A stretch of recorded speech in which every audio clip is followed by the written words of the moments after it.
নমস্কার, কেমন আছেন সবাই? রেসিপি বাই শ্রিয়ামস মম চ্যানেলে আপনাদের স্বাগত জানাই। আজ আমি আপনাদের সাথে তেলকইয়ের রেসিপি শেয়ার করব। বলুন তো কেন? ওয়েদারটা দেখেই বুঝতে পারছেন, তেলকই জাস্ট জমে যাবে। তাই মাথায় শুধু তেলকইটাই ভাসলো, সেজন্য আর বাজার থেকে কই মাছও এনে রেখেছিল, তাই আজ তেলকই হবে। চলো তোমাদেরকে রেসিপিটি দেখিয়ে দিই।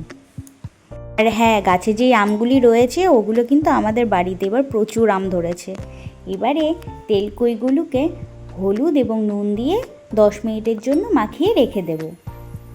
আরেকটি মশলা তৈরি করে নেব। এর জন্য শুকনো খোলায় মৌরি এবং গোটা জিরেকে কিছুক্ষণ নাড়িয়ে নিয়েছি, সুন্দর গন্ধ বের হওয়া পর্যন্ত। তারপরে পাত্রে ঢেলে ঠান্ডাও করে নেব।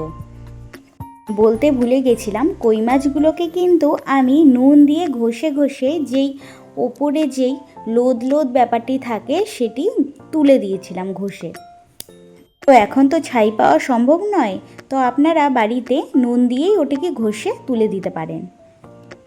তো তেলকইয়ের জন্য কেটে নিয়েছি টমেটো এবং পেঁয়াজ, আর একটি মশলা তৈরি করে নেব। তার জন্য নিয়ে নিচ্ছি কাঁচা লঙ্কা, ওই মৌরি এবং জিরে যেটিকে আমি শুকনো খোলায় ভেজেছিলাম, আর শুকনো লঙ্কা। ব্যাস, পেস্ট আমার রেডি হয়ে গেছে। এবার আরও একটি পেস্ট তৈরি করব। তার জন্য নিয়ে নিচ্ছি টমেটো এবং পেঁয়াজ। এটারও পেস্ট আমাদের একদম তৈরি হয়ে গেছে। এবার রান্নার দিকে যাব। প্রথমে গ্যাসের ওভেনে বসিয়ে দিচ্ছি একটি ফ্রাই প্যান।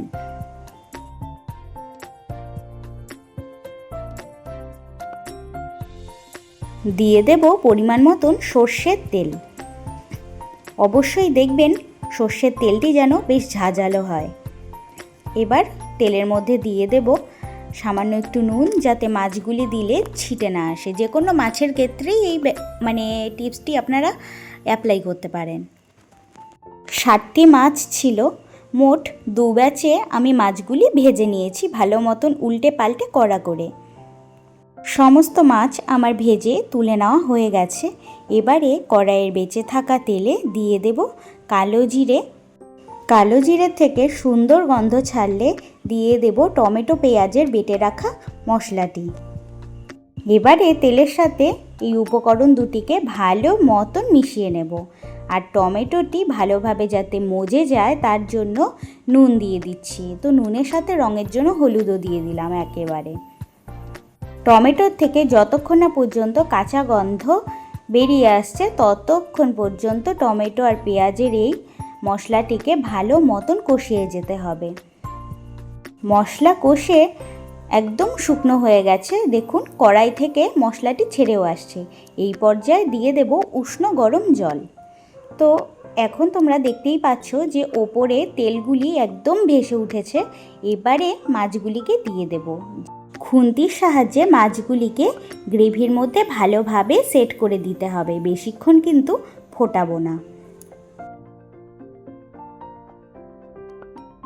এই পর্যায়ে কিছুটা কাঁচা সর্ষের তেল ওপর দিয়ে দিচ্ছি। তো রান্না আমাদের একদম কমপ্লিট হয়ে গেছে। ফাইনাল লুকটি তোমরা দেখে নাও। আর ওপর দিয়ে আপনারা যদি চান কাঁচা লঙ্কা দিয়ে দিতে পারেন।